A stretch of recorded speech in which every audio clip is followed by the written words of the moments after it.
I can't resign from the human race because it's discrimination. I can't resign as an American citizen because it's still discrimination. We started with a 30-point lead. Unfortunately, we had to campaign.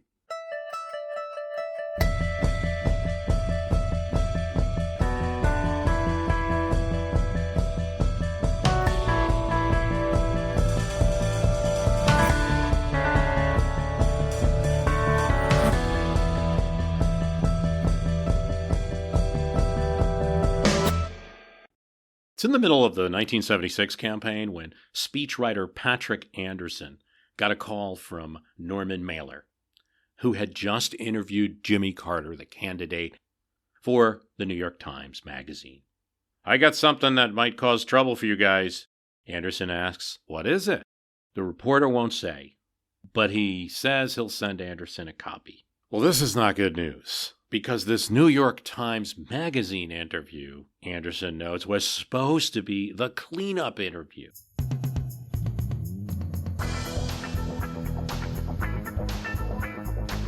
You see, Carter had just had the biggest disaster of his campaign. He had done an interview with Playboy magazine. I agreed to give the interview to Playboy. Other people have done it who are notable. And for some reason, he ended up telling the magazine he lusted for another woman other than his wife.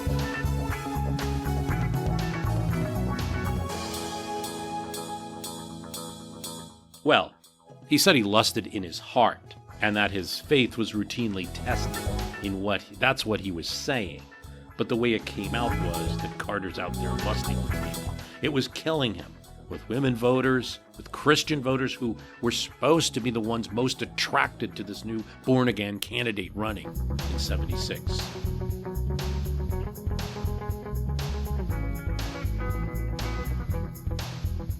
Why did he do an interview with Playboy? It's not like Jimmy goes into Hugh Hefner's mansion or to the Playboy corporate offices and sits down and talks and does an interview.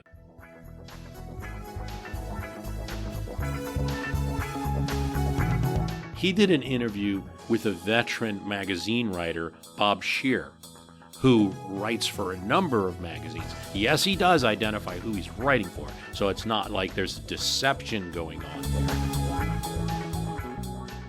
He was somebody who was following the campaign. He was in the press gaggle, and he was hounding Carter and Jody Powell and the others around the Carter campaign for an interview. There's something else.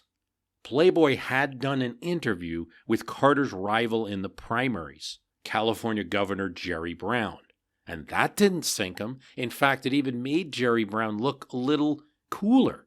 Jerry Brown ended up winning Maryland and California and most of New Jersey and a couple other primaries in that election. So, and also perhaps because of his image as this kind of Sunday school teacher, maybe he wanted to reach out a little bit and get new voters. And this is the post-Watergate campaign. We're supposed to be doing everything differently from the other types of presidents. All of these, I think, combined. And also, Scheer is just very insistent, very nagging. And actually, this is what takes place during the interview, too. In fact, Scheer and Carter have several long interviews. And Carter, particularly in the last one, is frustrated with this journalist. Patrick Anderson says that Scheer thought Carter was a freak, and Carter thought Scheer was a freak. You know, the Baptist versus the hippie. And after repeated questions that seemed to ask Carter why, why did he think that as a person of faith, of this great Christian, does he think that he's better than people? And then Carter makes a leap. What Christ taught us was about pride, that one person should never think he was better than anyone else. We are all sinners, Carter says. Okay, good enough. I try not to commit deliberate sins, Carter says. Okay, but then the spiral downward happens. I'm human, and I'm tempted. I've committed adultery in my heart several times. To Anderson, those words appear in print are relentlessly, endlessly focused on probably bring Carter. It's hard to tell because a couple things happen right around the same time with this campaign. I agreed to give the interview to Playboy. Other people have done it who are notable, but they weren't running for president. And in retrospect, from hindsight, I would not have given that interview had I to do it over again. If I should ever decide in the future to discuss my deep Christian beliefs and condemnation and sinfulness, I'll use another forum besides Playboy. But it probably brings Carter down like 20 or 30 points just from this one interview. Patrick Anderson feels like the Playboy interview destroys Carter's lead, destroys his momentum in the campaign, allows Ford to catch up, makes the election closer, and then perhaps even affects his presidency because of all this. Because he doesn't have that landslide that perhaps, after the Watergate scandal, Democrats might have had that over Republicans enough to get a landslide election that might have led to a greater mandate and a more effective presidency. Conjecture, conjecture, conjecture. But an interesting thought from somebody pretty close to Carter at this time. Anderson's, a novelist that the campaign picks up. He's a pretty good speechwriter, but he's really good at working with Jimmy Carter and the way that Jimmy Carter wants to do speeches. Carter doesn't like traditional speechwriters, and picking up on the nuances. And he really does. Anderson waits 20 years to write his book about the campaign. Cartoons and commentary focused on Carter's lust for a week, the new novel candidate, and a great unified convention that had just happened seemed to be blown away. So you do what campaigns do. You clean it up. You do another interview. You get a respected journalist, Norman Mailer, the New York Times, and get back to message. When the advance copy reaches Patrick Anderson and he's reading it to see what this problem Norman Mailer talked about is, it seems okay. Plains, Georgia was different from what one expected. Maybe it was the name, but anticipation had been of a dry and dusty town, with ramshackle warehouses and timeless fly-buzzing sun-baked afternoons. Instead, Plains was green. Great, this message, Heartland guy, American values, exactly what the campaign wants. Quotes in the article about his religion. I feel I have one life to live. God wants me to do the best I can. Great, right on message. But then at the end of the article, Mailer asks him about making judgments against others. This is the same thing that's going to trip him up with that Playboy interview. And Carter responds, he just almost interjects, I don't care if people say, and of course he said the F word, and he doesn't say F word, he actually says the word, and which will become important. And it was meant to show that he was not judgmental. He was quoting what others say. I don't care if people say. In print, the vulnerable New York Times did not actually spell out the word on its pages, but said F ... and then added, and then Carter actually said the famous 4-letter word that the Times has not printed in its 125-year history. Okay, so no big deal. Carter said this. And it is 1976. Except that other reporters followed up with the Times, and the helpful spokesperson at the Times confirmed that the word Carter said was that word. And the media now had not only a lusting and cursing candidate, but now a cursing candidate with a filthy mouth to report on. Anderson is just, besides himself. He shows it to Press Secretary Jody Powell and Chief of Staff, now campaign manager Greg Watson. Carter aides look at it, groan, but the consensus was, after Playboy, Carter saying the F word was small. Continued gaffes were the theme of the 1976 election. It was almost a Gaffe-a-thon between Carter and Ford, but Carter was definitely winning the Gaffe-a-thon at this point, and not in a good way. Ford would have his gaffes later. At one point, Carter's in Texas, and he links Nixon and Johnson as two presidents that he didn't want to be like. They were two presidents who had abused power. Lady Bird Johnson let it be known she did not appreciate the comments coming from the Democratic candidate about her husband, who is now deceased, and in Texas, which was a swing state in the 1976 election, LBJ, not being on the right side of LBJ, is a problem in Texas. So Carter attempts to clear things up. He tells the papers there was a statement made, and after the interview, a summation was made of my comments in the newspaper that didn't reflect the real comments. Now, these remarks start another brouhaha, a more private insider one with the campaign and the media, because Carter, there was no summary made of his comments. Carter had been on tape and said exactly what he said. The reporter reflected an exact quote. This gets some press attention on its own. Carter would haul reporters into the room and complain about how he was being covered, to no avail. Carter had a way of making these off-message comments. It might have been anchored, Anderson thought, on the feeling that he was a different type of candidate, of showing his transparency that might work one-on-one, but not national and not mediated. You know, the comments, when echoed by many, many newspaper stories and TV reports, just come off differently. When Carter started a Harry Truman-style train stop trip focused on families, that was the message the campaign wanted to get out, right on the eve of the Republican convention. Carter tells reporters that he thinks the Republicans are going to unveil a vicious attack on him. Well, stories about family or about his train trip are going to be out the window, and headlines are going, and news copy is going to be talking about this vicious attack that Carter doesn't know what it is, but what he predicted. Media gaffes made the honeymoon that Carter was having with the campaign, with the media, with the American people over. And it is truly possible. What otherwise would have been a landslide was turned into a narrow win. August 19, 1976. With the mandate of his party, President Ford spoke from the heart to the heartland of America. Something wonderful happened to this country of ours the past 2 years. We all came to realize it on the 4th of July, together out of years of turmoil and tragedy. One of the people on the other side of the 1976 election on the Ford campaign was Dick Cheney, then Ford's chief of staff and managing the campaign. While he is willing to listen to contrary points of view and listen to a debate, he's also extremely aware that there comes a point when the debate has to cease. Here's what he said. They had a plan, and we were so behind that in 60 days, we had to persuade over 100,000 people each day to vote for Ford in order to win.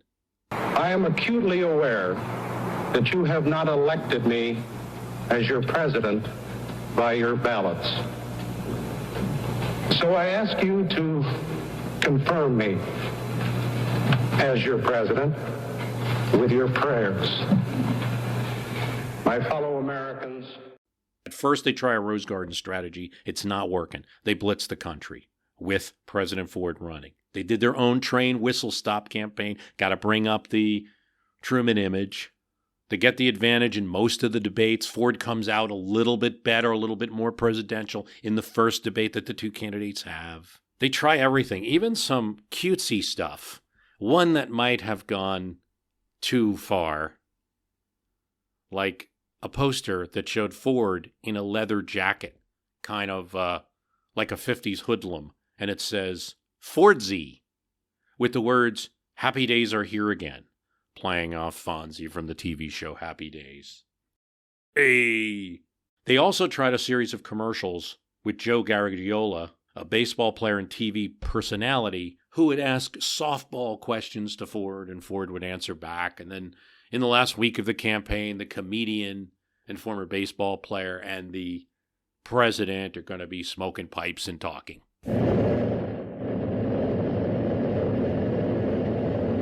Hi, I'm Joe Garagiola. In the last 10 days, I've been traveling all over America with an extraordinary human being, President Gerald Ford. And I've done it because I believe in this man. You know, I've never done much more before than just vote. But this year, the stakes were just too high to just sit on the sidelines. So on this last night before the election, I want you to see a film about Jerry Ford. documentary about his background, about his family, about the job he's already doing, and about his hopes for America. Critics call it the Jerry and Joe show, and I've seen commentary go both ways on it. It's really hard with a narrow election like 1976 to know what happened or what caused what. I've heard that it was silly and didn't help Ford much, or that it was brilliant and it was one of many things that brought the election closer and humanized Ford. You are the people who pay the taxes and obey the laws. You are the people who make our system work. You are the people who make America what it is. It is from your ranks that I come, and on your side I stand. The election may have turned on Gerald Ford's comment in debate number 2, when he said there was no Soviet domination of Eastern Europe. And what's worse, the reporter gives him a chance to clean this up and say, hey, what did you really mean, Mr. President? And he just continues. He's adamant about it. Dick Cheney, interviewed later, said that President Ford didn't buy into American recognition of Soviet domination. And he had told him and others that I've always believed that this is what Ford had in mind. Cheney says, I was backstage in the green room watching the debate, and I knew it was problematic. But the debate went on, and the president did a good job. Afterwards, at the St. Francis in San Francisco, we did a debate spin, and I thought things were going fine until Lou Cannon, veteran reporter, shouted at me, how many Soviet divisions are in Poland, Dick? And I knew we'd have a problem. Analysis of Ford's comment shows that it wasn't so much immediately after the debate, but in the days that follow, as people commented about the gaffe, that it really led to a problem for Ford. Also, the election being close. Ford never gave up on his position. In fact, after the Soviet Union collapsed, Ford would make a point of saying he was right. President Ford has no fear for the future of this country. The America of Gerald Ford is secure. Here's how Thomas M. DeFrank, a reporter who really was covering Gerald Ford for most of his national political career, describes it in his book. With that one sentence, momentum abruptly shifted back to the challenger. Carter's handlers gleefully exploited their opening, saying Ford had shown that he didn't really have a firm grasp on foreign policy.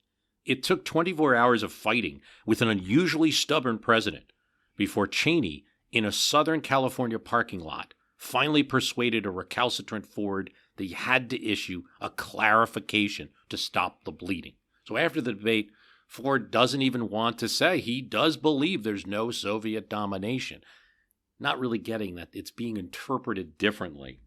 His handlers had kept him bottled up in the Rose Garden, DeFrank says, for most of the campaign, because, as chief strategist Stu Spencer immortally told him to his face one day in the Oval Office, forgive me, Mr. President, but you're an effed up campaigner.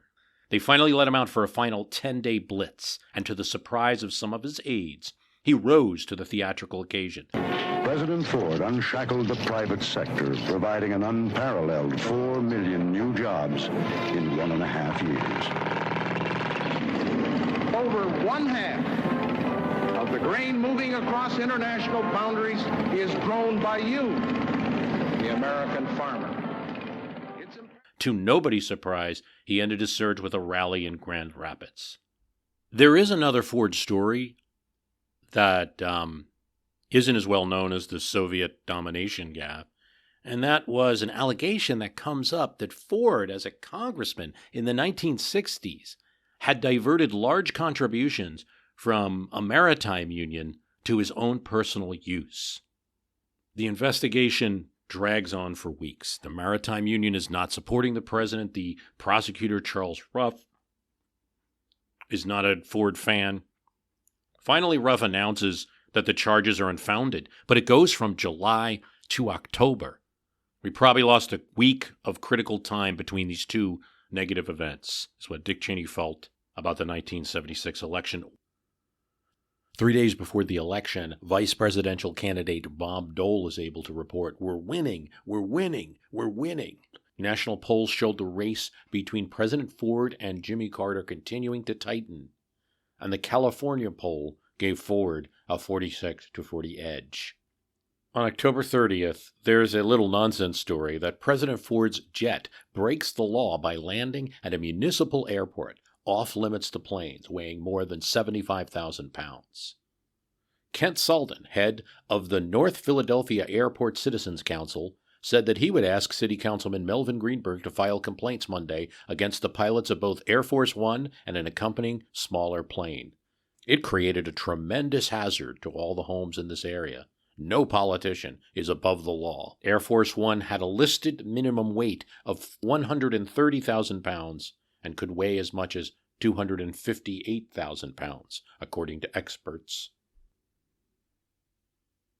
The New York Times was reporting on the same day the outcome of the presidential election could be decided by a small group of volunteers working in suburban communities. After millions of miles campaigning, millions of dollars spent, and millions of words uttered, the presidency might go to the party that does the better job of getting out the vote. In the last few weeks, the campaign got off side issues and focused on gut issues. Generally throughout the campaign, Carter used the Watergate issue only indirectly, referring to the Nixon-Ford years. Should he lose on Tuesday, one of the major aspects of the political post-mortem may be an inquiry into the wisdom of this approach, so wrote the New York Times. The underlying strategy of the Ford campaign has been to describe Mr. Carter as unknown, indecisive, deceptive, and therefore a risk the nation should not run. In the last week of the campaign, Mr. Ford combined strategy with tactic. He portrayed Mr. Carter as dangerously inexpert in foreign affairs, saying he proposed venturing into the unknown in a way that could lead to a major international crisis. Mr. Ford had the help of Secretary of State Henry Kissinger. Kissinger said Mr. Carter, in effect, had invited a Soviet invasion of Yugoslavia when he said that as president he would use American influence, but not American troops, to prevent such an invasion. 4 days before the election, James Wooten wrote in the New York Times that Jimmy Carter looked back at the presidential campaign had been grueling and taken from him much of the candor that was a hallmark of his early success. I'm less open now, I know. I don't like it, but I realize it's true.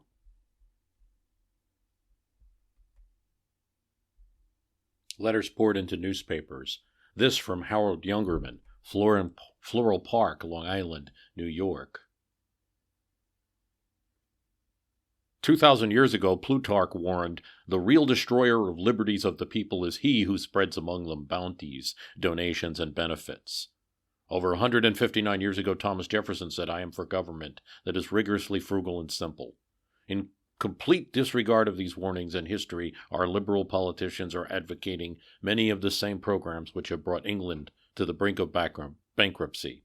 That is why I, as an independent, am voting for President Ford. Patricia Richer, New York, wrote, to the editor, "If Ronald Reagan had been the Republican nominee for president, I feel certain that there would have been a host of prominent Republicans, many of whom have refused to support Senator Buckley, openly endorsing the Democratic candidate. As a progressive New York Republican, I feel that the issue is still one of Reaganism in the presidential campaign. President Ford is running on a Reagan-dictated platform, and Mr. Forbes' own attitudes towards New York City unemployment and social issues all echo a highly negative conservative philosophy. For these reasons, I have decided to support the Democratic presidential nominee, Jimmy Carter."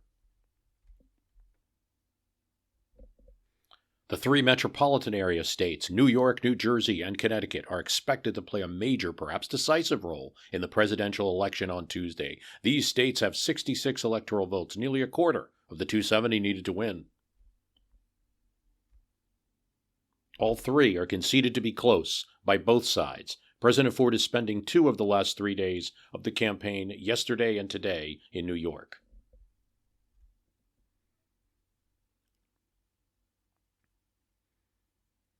In Houston, President Ford sought today to ride the coattails of a non-candidate, John B. Connally, to a victory next Tuesday in Texas. At a rally outside the Houston Music Theater, Governor Connally, formerly a Democrat, said that Jimmy Carter would be bad for Texas, and that was bad for America. Mr. Connally said that the president believed in a defense capability second to none, but Mr. Carter wanted to slash the Pentagon budget. It's 2 days before the election that a potentially fatal story comes out for Jimmy Carter's campaign. Now, if it was a country club, I would have quit. His own church, the Plains Baptist Church, where Carter is not only a congregant but a deacon, had locked its doors and refused to hold services at all, rather than let in an four African Americans, and one minister that attempted to enter the church and sit down. The reason was that in 1965, the Plains Baptist Church had passed a resolution barring anyone who is black and any civil rights agitators. Newspapers pointed out, and the Carter campaign pointed out, that the resolution was opposed by Mr. Carter at the time of its passage. And indeed, Carter had been against this so much that his own business was boycotted by other townspeople. It soon became known that the Reverend Clennon King of Albany, Georgia, who's African American and also a perennial candidate. He ran for governor in the Republican primary. He ran for president as part of a very small independent Afro-American party in 1960. He would continue to run for offices even after the 1976 election. He'd move down to Miami and run for mayor of Miami as a part of the Party of God. Carter's asked about it and says, "The only thing I know is that our church for many years has accepted any worshiper who came there, and my own belief is that anyone who lives in our vicinity who wants to be a member of the church, regardless of race, ought to be admitted." For Clennon King's part, asked about the timing of his visit 3 days before a presidential election, he was quoted by saying, "There's no timing at all, but God times things. I don't know why God timed it this way." The pastor of the church, the Plains Baptist Church, Reverend Bruce Edwards, said that it seemed obvious to me that this is an attempt by enemies of Governor Carter to savage his campaign. But this is not my church, it's God's church. And I can't quit my lifetime of worship, habit, and commitment because of a remnant of discrimination, which has been alleviated a great deal in the last 10 years. I hope it'll be eliminated completely in the next few weeks. I can't speak for the church membership, but I'll do all I can within the church to eliminate that last vestige of racial discrimination. By November 2nd, there's more coverage of this report, and church deacons had time on Sunday before the election to hold a meeting. Hugh Carter, a cousin of Jimmy Carter, is one of the deacons. He's also a state senator in Georgia. The Atlanta Constitution reports that the meeting of deacons decided to fire the pastor. And, the policy of the church is going to be lifted on November 15th, but nothing had been done before the election, and Carter hadn't done anything specifically related to this ban that the church had, that had now been so greatly publicized. For Patrick Anderson, in his book, he recalls this as being a possibility they were going to lose the election on this issue, and that some reporters were telling him that you guys blew it. But it did not happen that way. Here's how it looks on our map. Almost, it must be 75% red, or for Carter, in the eastern half of the United States. All of the plains and mountain states, South Dakota we don't know about yet, for Mr. Ford. California, Oregon, still undecided.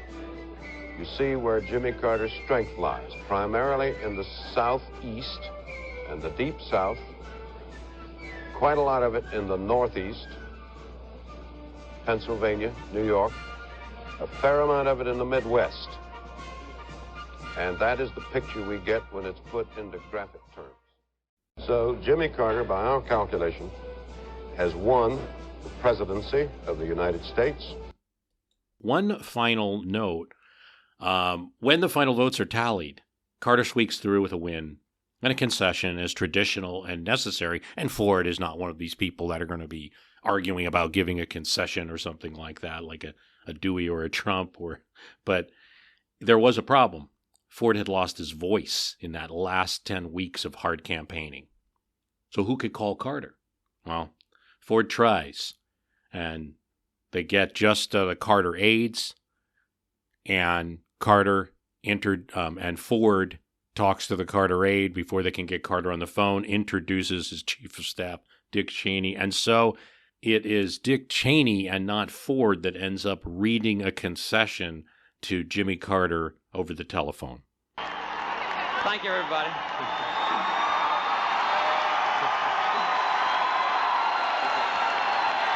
Let me say just a word.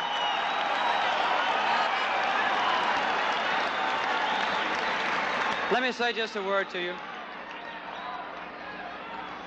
This tremendous crowd at 4 o'clock in the morning represents hundreds of millions of American people who are now ready to see our nation unified, and I want to congratulate. In Carter's gaffe, there may have been a blessing that American people deserve honesty, a natural candidate who says what he feels.